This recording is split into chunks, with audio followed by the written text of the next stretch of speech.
여F 17세 셀리더 이연주 집사입니다.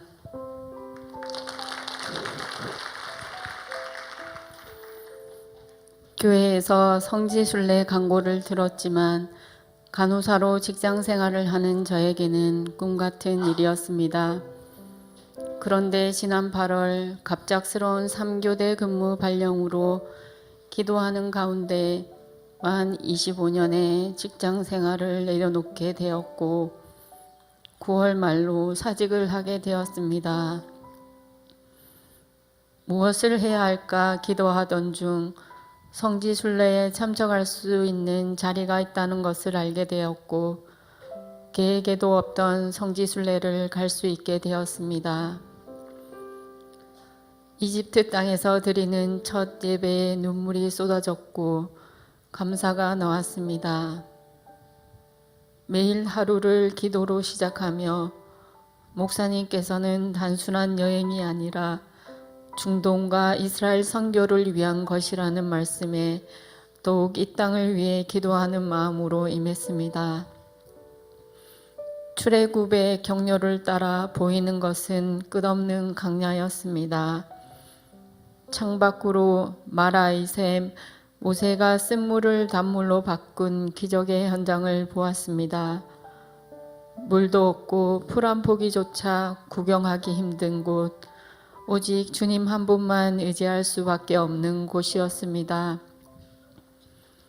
시내산으로 가는 길에 아말렉과의 전투에서 아론과 홀이 모세의 손을 받쳐 모세의 기도로 전쟁에서 이긴 르비딤을 바라보며 기도의 능력을 되새기는 시간이 되었습니다. 다음 날 2시간 정도 잠을 자고 시내산을 갔습니다.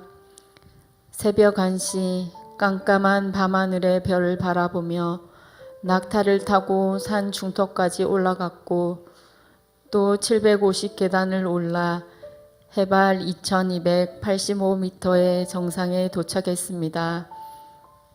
모세가 하나님과 대면하여 10계명을 받은 곳, 그곳에 있다는 것만으로도 감격이었습니다. 그런데 정상에서 내려와 팀원들을 기다리는 중 휴대폰이 없어진 것을 알게 되었습니다. 함께 간 분들에게 미안함과 휴대폰을 포기하고 내려가야 하나 망설일 때 찾으러 올라가라는 말에 용기를 내어 시내산 정상을 향해 베두인의 도움으로 올라갔습니다. 막막한 상황에 의지할 분은 하나님뿐이었고 천근만근인 다리에 새 힘을 달라고 기도하며 기다릴 팀원들을 생각하며 죽기 살기로 올라갔습니다. 하나님께 간절히 기도하는데 방언 기도가 터져 나왔습니다. 하나님께서는 괜찮다, 걱정하지 말라는 마음의 평안을 주셨습니다. 얼마 지나 시내산의 어둠이 걷히고 멋진 풍경이 눈에 들어왔습니다. 그리고 베두인은 저의 휴대폰을 들고 손을 흔들며 오고 있었습니다. 필리핀 관광객이 저의 휴대폰을 주워서 들고 있었고 휴대폰을 찾아서 축하한다는 영상까지 찍어서 보여주었습니다. 살아계신 하나님을 체험하며 감사한 순간 시내산의 멋진 일출을 볼 수 있는 은혜를 누렸습니다.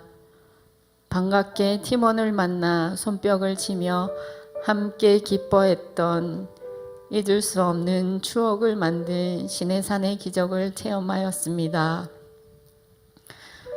다음 날 더없이 푸른 홍해바다 연안의 바람 강야를 지나 요르단으로 이동하였습니다.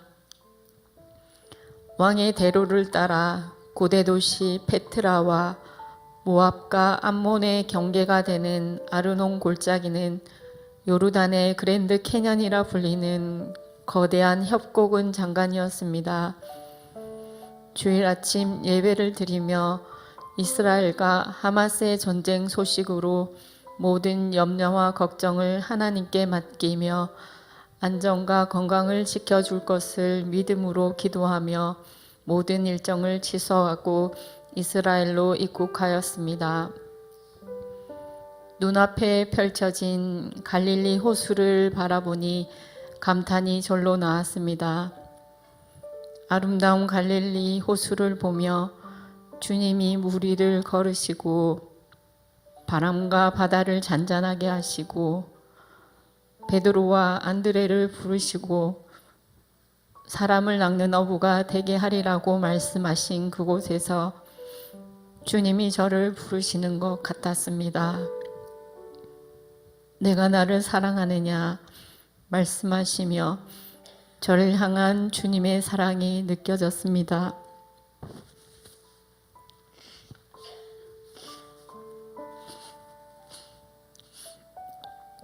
가버나움으로 가서 예수님이 말씀을 가르치시고 백부장의 하인의 중풍병을 말씀으로 낫게 하신 해당과 베드로 장모의 열병을 고치신 집터도 보았습니다.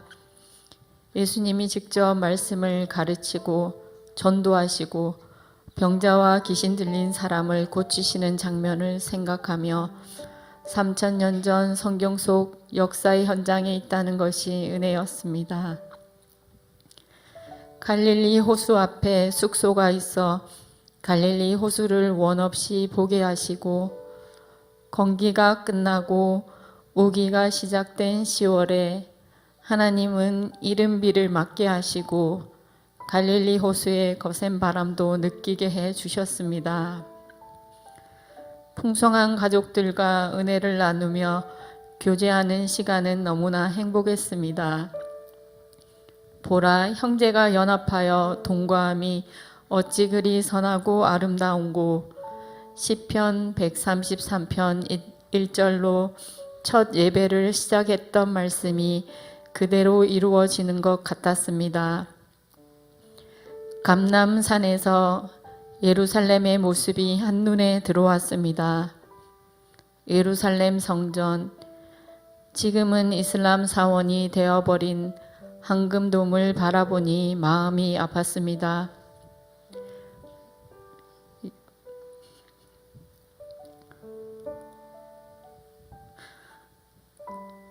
예루살렘 성전이 멸망할 것을 예언하시며 눈물을 흘리시던 곳에 눈물 교회,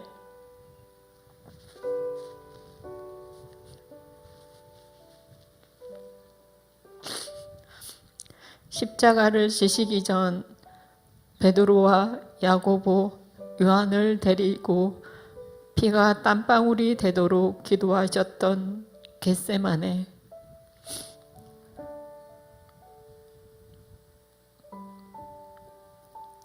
주님이 걸어가신 그 길을 걷고 밟고 느끼고 마음으로 새기게 하셨습니다.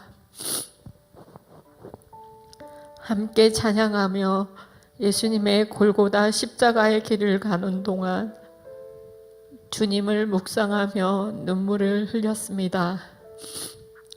상상 속에 막연했던 성경이 이제는 실제로 다가오고 보고 듣고 느끼고 오감으로 체험하는 순간이었습니다.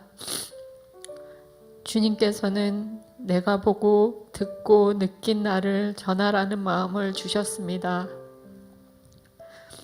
말씀이 살아있고 지금도 역사하시고 성경을 보는 눈이 달라진 것을 느끼며 더 확실하게 복음을 전해야겠다고 다짐하게 되었습니다.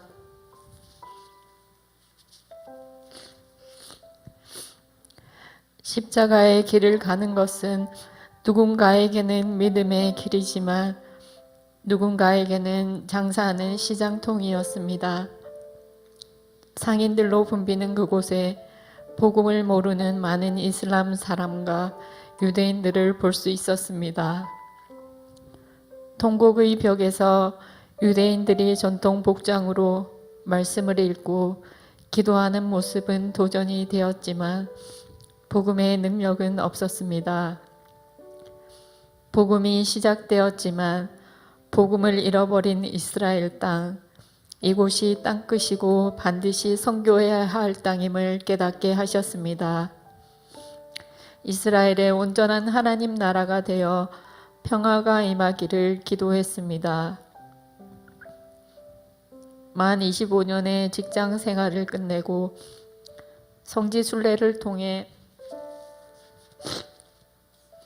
심과 회복을 주시고 다음 직장도 예비하여 주신 주님께 감사합니다.